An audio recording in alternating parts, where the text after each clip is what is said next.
Ya, hari ke-8 Imlek ya. Jadi masih suasana Imlek ya.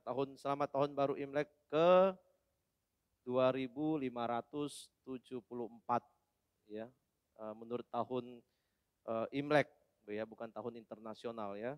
2574 ya. Minggu yang lalu, Saudara, ya. Saya sendiri mengalami satu hal yang sangat indah waktu saya berkumpul dengan keluarga minggu lalu ya. Setelah ibadah selesai, langsung kumpul keluarga. Sebelumnya juga di keluarga saya sendiri, gitu ya, di hari Sabtunya ya. eh, Merasakan suasana yang begitu indah di dalam sebuah keluarga ya. Kumpul semua, yang jauh, yang dekat datang, sama-sama bisa menikmati suasana kekeluargaan. Dan memang Imlek itu identik dengan kekeluargaan, bukan? Ya, semua kumpul ya. Yang jauh pun berusaha untuk kumpul. Nah, yang nggak bisa kumpul biasanya sangat ada perasaan yang kurang, ada kesedihan, kok nggak bisa kumpul begitu ya. Pengen sekali kumpul tapi nggak bisa kumpul, saudara. Ya, ada hal-hal indah yang terjadi waktu kita kumpul ya, saling memperhatikan, bertanya soal kabar bagaimana, kesehatan bagaimana, terus saling memberi ya, diskusi dengan hangat, memberi angpau dan menerima angpau dan sebagainya, sudah. Pemandangan yang sangat indah, suasana yang sangat indah yang kayaknya setahun sekali baru ada. Apakah saudara keluarganya sering berkumpul selain Imlek begitu? Lengkap maksudnya? Mungkin jarang sekali bukan? Kita merasakan suasana yang sangat berbeda itu di Imlek. Ya. Nah pertanyaannya adalah apakah kondisi keluarga yang harmonis itu, yang indah itu bisa bertahan kalau Imleknya sudah berlalu? Seperti hari ini, bulan depan, bulan-bulan ke depan, apakah keluarga itu masih menunjukkan satu penghormatan di dalam keluarga? Saya lihat video-video orang menghormati orang tua itu memberi angpau itu ada yang sampai berlutut begitu ya. Berlutut baru mengucapkan doa, baru dikasih angpau. Banyak kan video gitu sudah bisa cari di Facebook, di Instagram orang-orang yang mengupload itu. Tapi pertanyaannya adalah kalau momen itu sudah lewat, apakah masih ada rasa hormat, rasa kasih sayang yang kuat, kehangatan yang kuat, sekuat waktu orang merayakan Imlek dan bertemu di situ? Jangan-jangan saudara, sudah lewat seminggu ini pertengkaran udah mulai terjadi, jangan-jangan. Ya, curiga mencurigai di dalam keluarga itu sudah mulai ada terucap. Oh, sebelumnya ucapannya bagus-bagus di hari Imlek itu. Ya, belum lagi ngomong sebulan kemudian. Ya, itu apa yang terjadi? Kita nggak tahu, saudara. Barangkali banyak orang kembali ke ya kehidupan lama. Ya udah, lulu, gue, keluarga udah nggak peduli satu sama lain, saudara. Sudah padahal Tuhan mendesain keluarga itu begitu indah. Punya fungsi peran yang sangat indah di mana Tuhan ingin memberkati keluarga itu. Tuhan punya desain di dalam keluarga seperti yang kita baca dari bacaan bertanggapan Efesus pasal 6 ayat 1 sampai 9 tadi, saudara. Ya. Kalau saudara kita ingin menikmati berkat Tuhan yang luar biasa di dalam keluarga, maka jangan abaikan desain Tuhan ini, saudara. Banyak orang ingin membangun keluarga, pengen menikah, pengen punya keluarga. Membayangkan keluarga itu begitu indah, enak lihat orang membangun keluarga itu. Tetapi saudara, setelah menikah mereka tidak tahu bagaimana memperlakukan pasangan. Bagaimana mereka harus membangun keluarga, bagaimana mereka harus mendidik anak, bagaimana mereka harus memperlakukan dan bersikap di dalam keluarga. Pengen punya keluarga tapi nggak tahu nanti bagaimana memperlakukan keluarganya. Saudara, ini yang banyak kita harus perbaiki di dalam kehidupan kita. Sebagai anak Tuhan, yang memberi desain ini adalah Tuhan. Mari kita perhatikan dengan baik apa yang Tuhan inginkan. Tuhan yang menetapkan desain ini. Supaya semua keluarga kalau bisa melakukan itu dengan baik, Tuhan akan memberkati dengan damai sejahtera dan kebahagiaan yang melimpah di dalam keluarga. Meskipun ada persoalan tapi semua bisa diatasi, saudara. Tapi kalau kita mengabaikan desain Tuhan ini, saudara, maka saya yakin bukan berkat yang kita alami di dalam keluarga, tapi semacam sebuah kutukan, saudara. Bukan suasana surgawi seperti lagu tadi, keluargaku adalah surgaku, boro-boro, saudara. Yang ada adalah suasana seperti neraka, pertengkaran, suasana panas, sedikit-sedikit kemarahan, sedikit-sedikit muncul kecurigaan dan selalu mempertajamkan hal-hal yang kecil menjadi keributan besar. Mari kita perhatikan apa yang Tuhan mau di dalam kehidupan berkeluarga ini. Ada dua hal. Yang pertama mari kita lihat ini saudara. 2 minggu lalu atau seminggu sebelum Imlek, Musa Felix sudah bahas tentang hubungan suami istri. Di situ ya. Dan kali ini saya melanjutkan di pasal yang ke-6 ini. Bagaimana desain Allah di dalam keluarga ini berkaitan dengan di dalam keluarga saudara. Ada orang tua di situ, ada anak di situ. Ya mungkin ada mertua tinggal bersama kita, mungkin ada saudara juga yang tinggal bersama kita. Dan kalau di zaman itu ada hamba saudara. Atau mungkin di dunia sekarang ini ya seperti asisten rumah tangga yang hadir, yang ikut tinggal di rumah tangga kita, saudara. Nah kita perhatikan yang pertama dulu soal relasi adalah orang tua dan anak ini, saudara. Perhatikan apa yang kata firman Tuhan di Efesus pasal 6 yang tadi sudah baca, saya baca lagi, ayat 1-3. Hai anak-anak, taatilah orang tuamu di dalam Tuhan karena haruslah demikian. Hormatilah ayahmu dan ibumu, ini adalah suatu perintah yang penting seperti yang nyata dari janji ini. Supaya kamu berbahagia dan panjang umurmu di bumi. Saudara kalau perhatikan tentang anak ini, ada dua hal yang anak harus kerjakan menjadi bagian dari menjadi seorang anak. Yang pertama adalah soal taat di ayat 1. Taatilah orang tuamu. Yang kedua di ayat 2. Hormatilah ayahmu dan ibumu. Dua hal ini saudara, itu ada sesuatu yang menarik di sini. Ya, kalau bicara soal ketaatan, Tuhan mengatakan taati orang tuamu di dalam Tuhan. Ada persyaratannya di belakang, di dalam Tuhan. Ini penting bagi anak. Karena kenapa saudara? Mengingat orang tua itu enggak ada yang sempurna. Orang tua itu adalah orang yang masih berdosa di hadapan Tuhan. Tuhan tahu itu. Ada orang tua yang akan memaksakan anaknya untuk melakukan keinginannya yang egois, memuaskan hawa nafsunya, saudara. Ada orang tua yang bahkan bisa menyuruh anaknya mencuri, menyuruh anaknya berbohong, menyuruh anaknya melakukan hal-hal dosa yang lain, saudara. Sebab itu ketaatan yang diperintahkan Tuhan harus di dalam konteks, di dalam syarat, yaitu di dalam Tuhan. Saudara. Maka ketaatan seorang anak itu harus dilihat dari perspektif Tuhan, ya, yaitu kebenaran Tuhan dan kehendak Tuhan di situ. Saudara. Ada syaratnya. Makanya kenapa ketaatan itu bukan ketaatan yang mutlak sampai disuruh berdosa pun harus taat, saudara. Enggak, tapi taat di dalam Tuhan. Artinya apa, saudara? Kita boleh taat orang tua, selama itu semua perintah, semua nasihat itu masih di dalam konteks Tuhan, saudara. Di dalam kebenaran Tuhan, di dalam kehendak Tuhan. Ya. Nah, saudara, ini penting untuk kita. Yang kedua adalah menghormati. Nah, ini kebalikannya, saudara. Menghormati itu tidak ada syaratnya, saudara. Ya, menghormati di situ tidak ada syaratnya. Hanya dikatakan menghormatilah ayahmu dan ibumu. Stop sampai di sana. Tidak seperti di ayat 1, taatilah orang tuamu di dalam Tuhan. Yang satu bersyarat, yang satu tidak ada syaratnya. Artinya apa, saudara? Tidak ada syaratnya. Artinya dalam kondisi apapun, anak harus menghormati orang tua. Enggak peduli waktu dia masih sehat, harus hormati. Sampai waktu dia sakit-sakitan pun harus dihormati. Waktu dia masih jaya, masih kuat bekerja, kita masih dapat uang dari orang tua, hormati.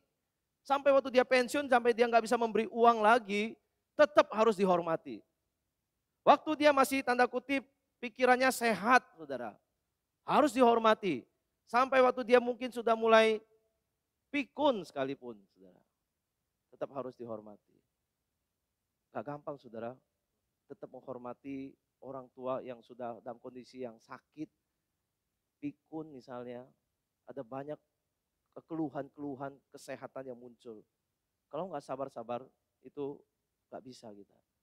Maka Tuhan tidak memberikan kondisi apapun. Artinya baik kondisi yang baik atau kondisi orang tua sedang buruk, penghormatan itu gak ada syaratnya. Harus tetap diberikan. Harus tetap ada ditunjukkan kepada orang tua kita, saudara. Saudara, kenapa Tuhan tidak memberikan syarat?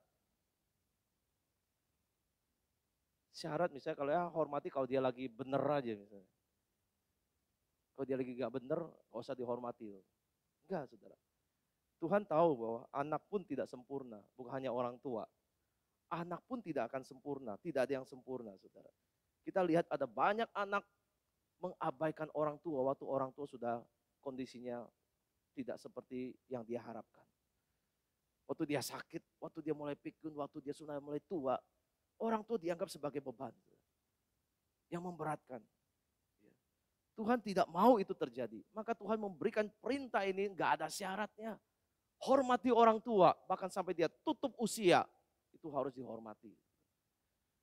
Saudara, saya sendiri punya orang tua, saya bisa berbeda pendapat dengan orang tua. Karena mungkin generasi yang berbeda, zaman berbeda, cara pandang bisa berbeda, cara mendidik anak bisa berbeda. Saya bisa berbeda dengan orang tua saya, tapi bukan berarti saya tidak menghormatinya. Saya belajar untuk tetap menghormatinya meskipun perbedaan pendapat ada. Memang tidak mudah, tapi panggilan kita sebagai anak, kita ada di bawah otoritas orang tua. Harus menghormatinya, meskipun kita tidak harus selalu setuju di situ. Saudara, belajar prinsip ini di dalam kehidupan kita. Sebab kenapa? Kalau kita menghormati orang tua, itu berarti kita menghormati Tuhan. Orang tua itu wakil dari Tuhan, pendidik kita. Kita menghormati orang tua, kita berarti menghormati Tuhan yang menyediakan orang tua bagi kita. Saudara, anak itu diminta menghormati dan taat pada orang tua. Ya, karena mereka ada di bawah otoritas. Tapi sekali lagi, firman Tuhan juga seimbang mengajarkan. Anak hormat taat orang tua.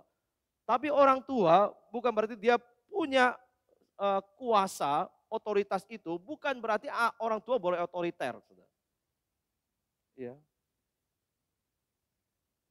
Ayat 4 dikatakan, hai bapak-bapak, janganlah bangkitkan amarah dalam hati anak-anakmu, tapi didiklah mereka di dalam ajaran dan nasihat Tuhan.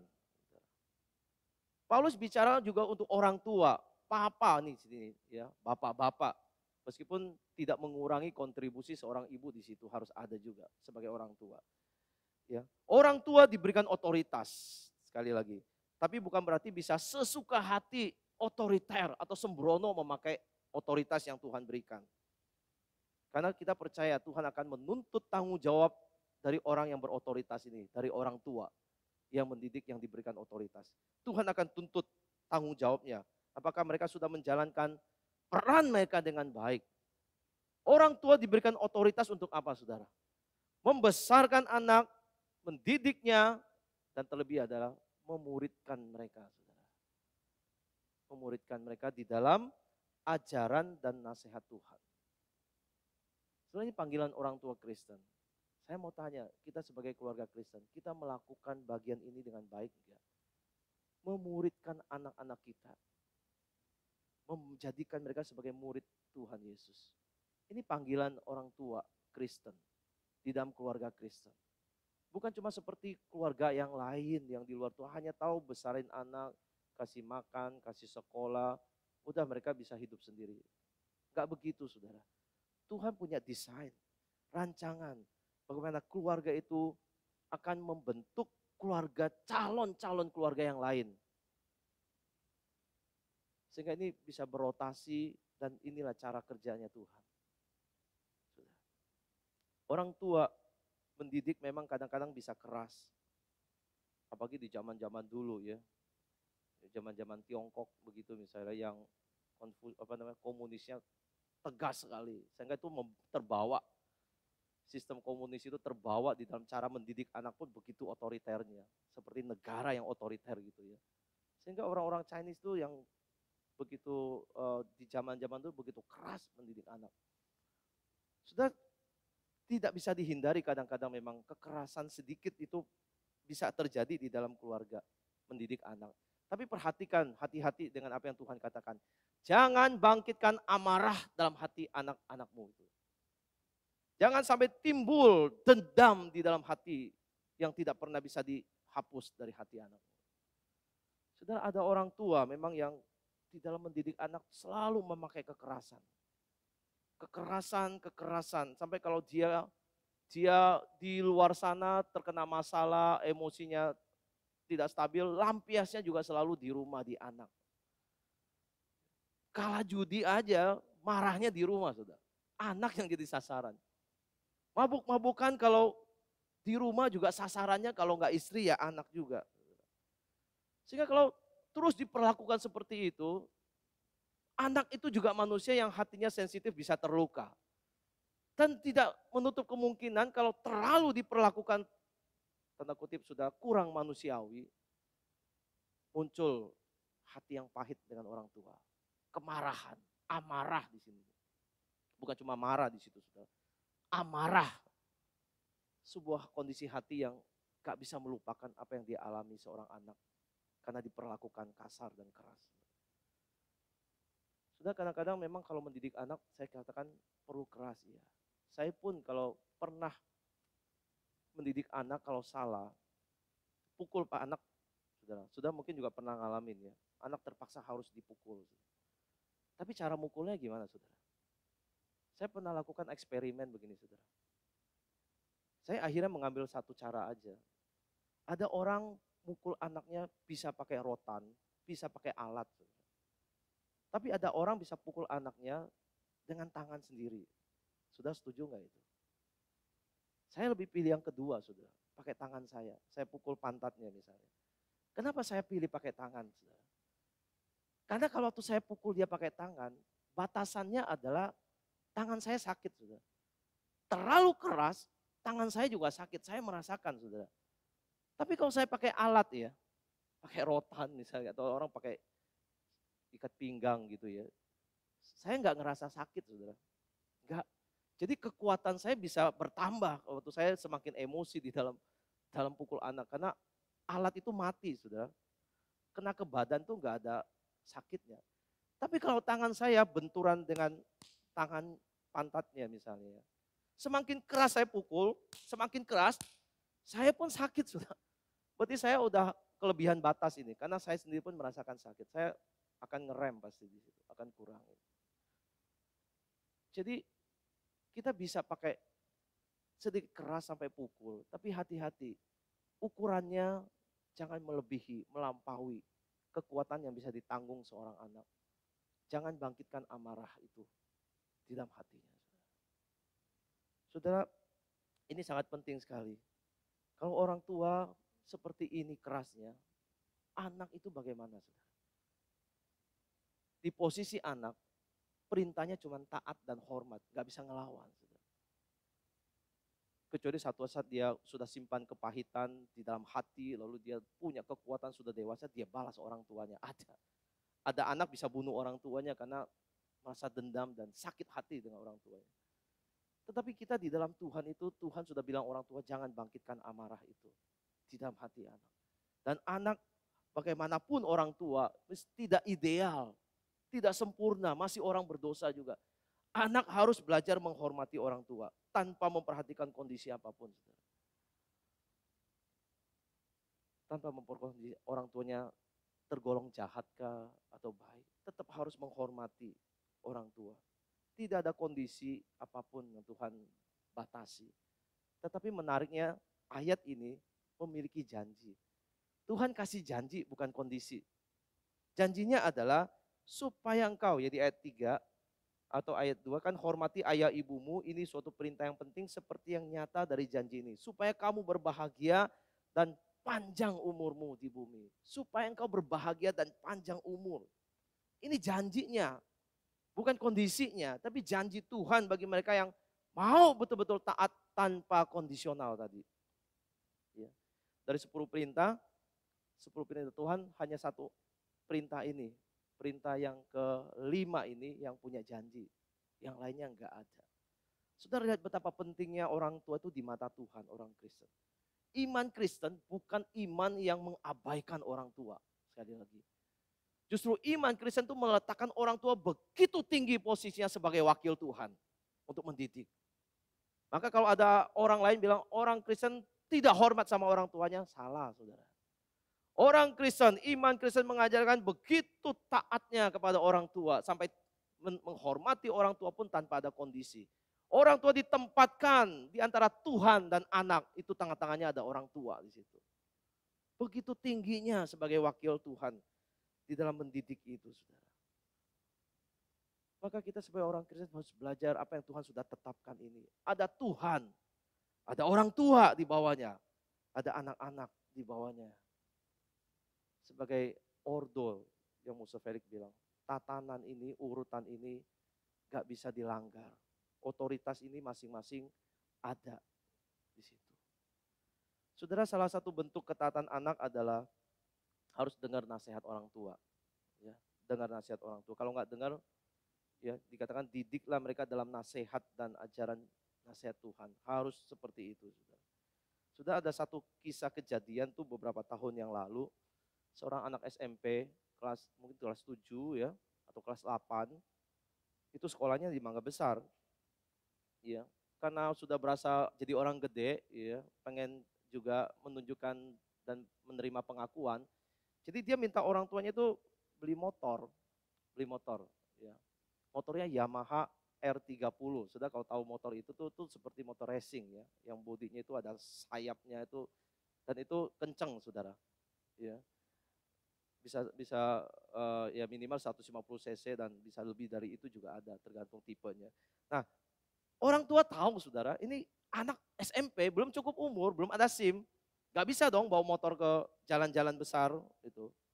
Tetapi anak itu kan sudah punya kemauan begitu keras, gak mau dengar nasihat orang tua, yang mau adalah orang tua dengerin dia kan. Gitu. Nah, orang tua juga menghadapi anak yang tidak berdaya juga kadang-kadang gak berdaya, saudara. Anak yang keras seperti ini mereka juga akhirnya jadi lunak juga. Akhirnya dibeliin motor, saudara. Bayangkan anak SMP naik motor yang besar gitu ya. Entah hari keberapa lah, entah berapa lama dia bawa motor itu, bawa ke sekolahan. Ya, tiba-tiba ingat ada ketinggalan sesuatu di rumah, balik lagi, ambil barang, buku yang ketinggalan. Begitu balik lagi ketemu teman yang butuh tumpangan juga, dibonceng juga. Mungkin waktu itu sudah mendekati jam 7, udah mau masuk sekolah. Daripada terlambat, dia kebut, saudara. Waktu dia kebut, kecelakaan. Kecelakaan, yang dibonceng itu meninggal di tempat. Dia sendiri yang bawa motor masuk ICU. Dan mungkin hari itu ya, dengar-dengarnya sore itu mungkin dia juga meninggal, saudara. Sudah bayangkan perasaan orang tua ya. Anak ini seandainya mendengar aja nasihat orang tua. Gak usah pakai motor dulu lah. Belum cukup umur, belum mengerti bahaya. Tapi akhirnya harus terjadi juga karena ketidakberdayaan. Dan ini menjadi pelajaran sangat penting. Orang mengabaikan nasihat orang tua, bisa jadi gak panjang umur hidupnya. Saudara, kita ini waktu masih kecil, kalau kita ingat, kalau kita tidak mau nurut nasihat orang tua, ya khususnya yang tentang yang bahaya-bahaya, mungkin hari ini kita juga udah gak ada, saudara. Ya. Kalau misalnya waktu kita sakit aja waktu kecil, kan orang tua suruh minum obat kan, nasehatin minum obat supaya kamu tuh cepat sembuh, cepat baik. Coba aja jadi anak gak mau dengar. Gak mau udah suhu tuh 40 derajat, 41, kalau masih nggak mau nurut juga ke rumah sakit atau berobat, barangkali sudah meninggal saat itu. Gak ketolongan lagi, saudara. Ya.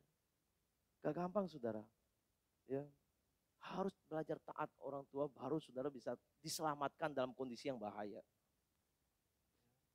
Sudah, saya waktu kecil juga pernah main pisau begitu ya, sampai tangan saya ini kepotong ini, saudara. Ini bekasnya masih ada, setengah telunjuk saya ini kemasukan pisau begini, karena kecil main. Orang tua udah ingetin, jangan main pisau, pegang pisau pun gak boleh. Coba saudara bandel, gak mau dengerin, saudara main-main pisau buat jadiin mainan. Bukannya bisa terjadi kematian, saudara. Atau saudara lari-lari main di pinggir jalan, di jalan raya yang banyak kendaraan. Orang tua ingetin saudara. Jangan, bahaya. Kita itu belum ngerti bahaya waktu jadi anak kecil itu. Akhirnya bisa terjadi kecelakaan dan meninggal. Saudara. Tuhan bilang hormati orang tuamu. Ya, dengar nasihat mereka, lakukan. Supaya engkau bahagia dan umurmu panjang. Jadi kita yang hari ini bisa panjang umur, bisa hidup ini semua sudah dinasehatkan orang tua. Jauhi bahaya bukan. Ya, meskipun ada anak muda sekarang masih main-main dengan narkoba itu pasti sudah diingatkan orang tua. Tapi kalau nggak dengar juga saudara, bisa overdosis dan meninggal juga. Saudara kalau kita nggak mau dibawa otoritas orang tua dan maunya melawan, kita sedang melawan otoritas Tuhan. Dan Tuhan bisa cabut nyawa kita dan tidak memberikan kita umur panjang dan bahagia. Sudah Tuhan itu memberikan sesuatu supaya itu baik. Kalau kita taat, hormat itu sungguh-sungguh indah, saudara. Mari sebagai anak Tuhan, ya, yang masih punya orang tua, hormati dan taati. Orang tua juga punya peran. Jangan bangkitkan amarah anak ini. Ya. Nah, saudara yang kedua, itu adalah relasi hubungan tuan dengan hamba. Ya, atasan dengan bawahan. Ada yang punya otoritas, ada yang di bawah otoritas. Saudara. Ayat 5 mengatakan begini, ya. Hai hamba-hamba, taatilah tuanmu yang di dunia ini dengan takut dan gentar dan dengan tulus hati, sama seperti engkau taat kepada Kristus di situ.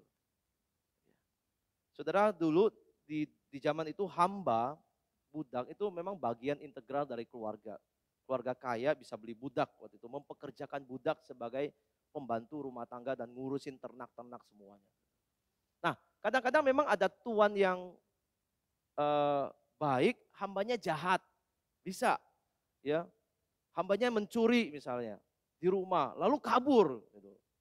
Bisa juga ada keluarga yang tuannya jahat, ya atasannya nih, bosnya jahat, bawahannya baik. Sehingga tuan jahat itu akhirnya menindas hambanya, memperlakukan dengan kasar, sampai dia nggak tahan gitu ya, kabur juga dari rumah. Bisa begitu, saudara. Nah, salah satunya adalah yang dicatat di dalam surat Filemon. Saudara kalau baca surat Filemon itu adalah Filemon itu tuan. Tuan itu dia punya budak namanya Onesimus. Onesimus ini dikatakan ya dalam satu komentar itu dia kabur dari tuannya. Gak tahu kenapa ya, tapi ada yang mengatakan gitu, dia mencuri.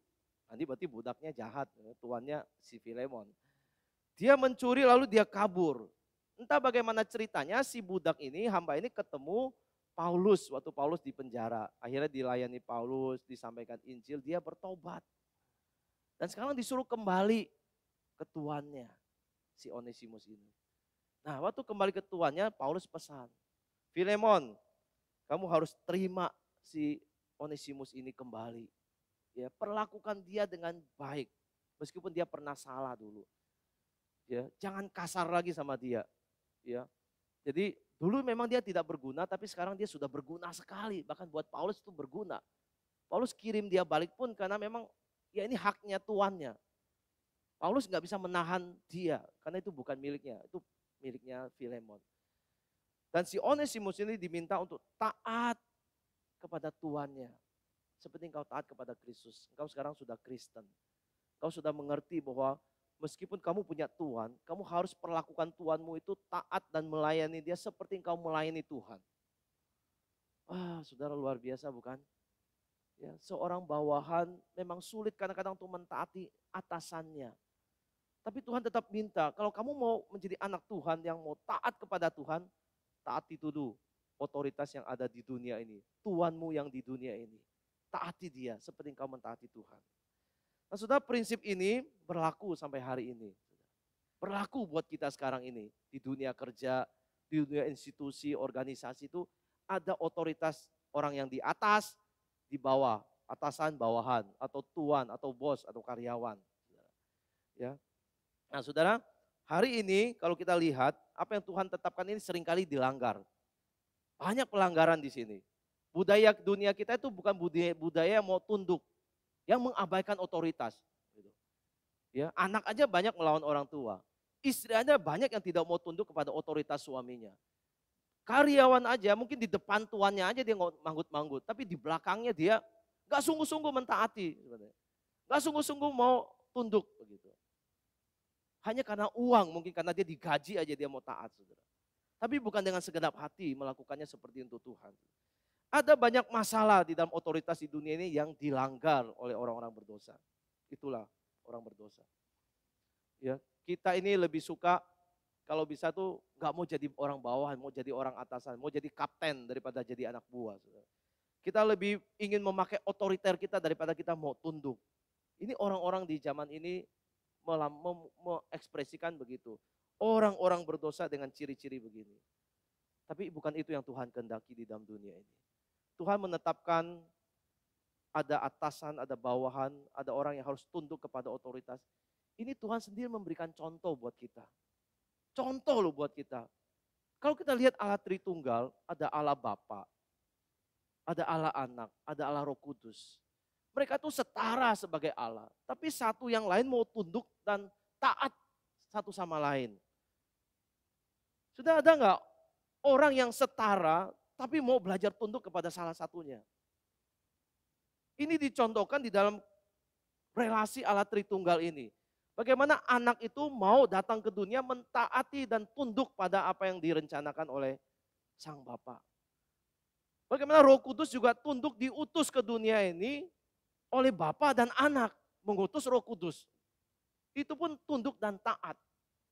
Tuhan Yesus selalu mengatakan apa yang kukatakan itu bukan dari diriku sendiri, tapi dari Tuhan, dari Bapa yang mengutus aku.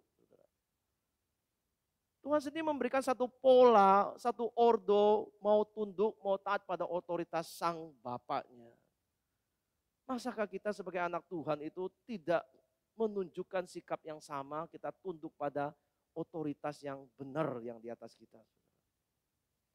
Kita harus belajar selama otoritas itu benar, berjalan di dalam koridor kebenaran, taatilah saudara. Ya. Jangan seperti kisah di Kisah Para Rasul pasal 5, sudah tahu ceritanya Ananias dan Safira. Ananias itu suami yang menipu Tuhan, saudara. Ya, memakai dia sebagai kepala keluarga, minta istrinya sepakat dengan dia, kita menipu Tuhan, kita bohongin aja tuh. Penjualan tanah kita ambil sebagian terus kita persembahkan, kita bilang ini semuanya segini jualnya. Ceritanya Ananias itu meninggal dulu. Lalu istrinya baru masuk belakangan. Diberi kesempatan, ada kesempatan untuk merubah keadaan. Petrus tanya, Safira, apa benar kalian menjual tanah itu dengan harga segini? Nah itu pilihan Safira adalah dia mau tetap tunduk pada otoritas suaminya meskipun salah. Atau dia lebih taat kepada perkataan Rasul sebagai perwakilan otoritas yang benar dari Tuhan. Tapi istri tunduk pada, Safira memilih tunduk pada otoritas yang salah. Sama-sama menipu Tuhan akhirnya. Melawan Tuhan dan keduanya mati. Saudara. Beda dengan Rasul Petrus dan Yohanes. Di Kisah pasal 4, satu pasal sebelumnya. Mereka ditangkap karena mereka memberitakan nama Tuhan. Melakukan mujizat dan mengajar. Ditangkap di mahkamah agama lalu disidang. Dan disuruh berhenti. Jangan lagi memberitakan nama Tuhan, gak boleh. Ini otoritas pemerintah agama yang melarang.